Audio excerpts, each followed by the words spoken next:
This is Mariah Balenciaga from RuPaul's Drag Race Season 3, and you are listening to Homorazzi.com.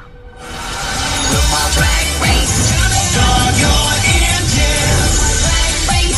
Be the best woman win. RuPaul's Drag Race. Start your engines. Drag Race. Be the best woman win.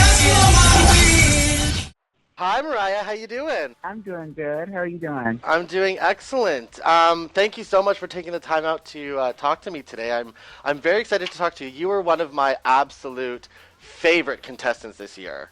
Oh, thank you so much. I'm glad I could do it. Yeah, no, when you walked into that, I mean, I remember when I saw the introduction interviews, the little minute clips, I didn't know if I would love ya or if I would love to hate ya, but when you walked into that workroom in that red dress, and what was your quote, the 6'2" racehorse on legs? Yes, the 6'2" glamazon with legs like a racehorse. That's the one. Oh, when you said that, you stole my heart. Okay, so now last night's episode was the Snatch Game episode, and last season that was a really, really hilarious episode. So this season you guys really brought it as well. Now, what made you pick Joan Crawford? I mean, she's a pretty tough character to do. So what made you pick her? I just absolutely love Joan Crawford, and it was a caricature of Joan Crawford. I wasn't trying to be the beautiful, glamorous Joan Crawford, which I'm able to pull off effectively as well. But that part obviously wasn't aired. Now, I noticed that, I mean, your quotes like cutting the rose bushes and all that stuff, that was pretty much taken directly from the movie Mommy Dearest. Are you a big fan of that movie? Yeah, absolutely. And how did you feel? I mean, when you were called onto the bottom three last night, you stood up for yourself, and I mean, we give you props for that, definitely.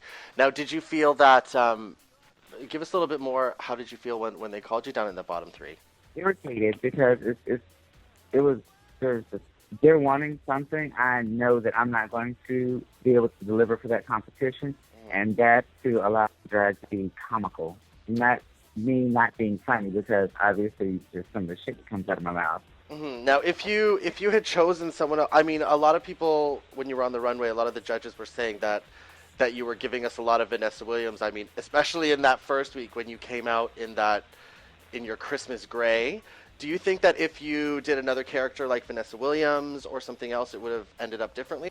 Absolutely not, because at the end of the day, something was going to be said, because, of course, I rely on pretty. Had I chosen the obvious choice, which would have been Vanessa Williams or someone else beautiful, then I would have still been relying on my pretty.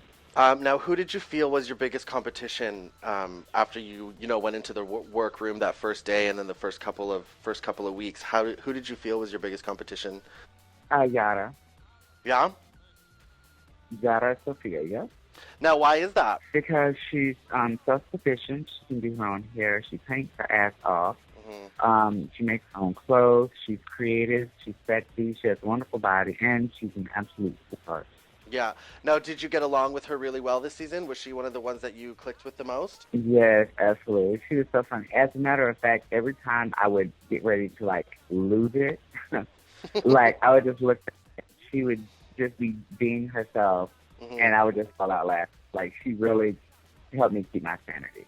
Oh, excellent. Now, so talking a little bit more about cliques, we saw in the Untucked last night that there was a little bit of a divide forming. I mean, you kind of had Delta and Raja, Carmen, and Manila in one little group, and then, I mean, the rest of you guys in another. Was that really evident in the workroom, or did they just kind of edit that for the show? No, it was like that. It was, if you'll look back to the Space Challenge, for the exception of Mimi, which had trouble fitting in anywhere, that was pretty much our clique. Now, when the judges, I don't know if, I think this was probably when the judges were deliberating, but they said that you kind of, you relied on pretty and you kind of faked your way to the middle to stay in the competition. What was your reaction when you saw that on television last night? I'm not going to fake my way anywhere.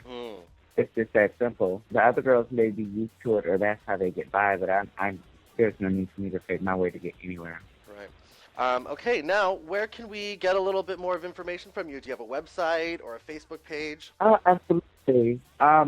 Mariah, Paris in parentheses, Balenciaga on Facebook. Or you can keep up with what I'm doing at Mug for Days, MUG, number 4, DAYZ, and that's my Twitter. Oh, excellent. Yes, I'm following you on Twitter, and I absolutely love it. Thank you so much. I am totally heartbroken that you're gone. But yeah, I wanted to say that you were a dream to watch, and you just gave us beauty, and you served face the whole time. So thank you so much. I appreciate it. I definitely appreciate it, and I'll be listening. Excellent. You have a great day.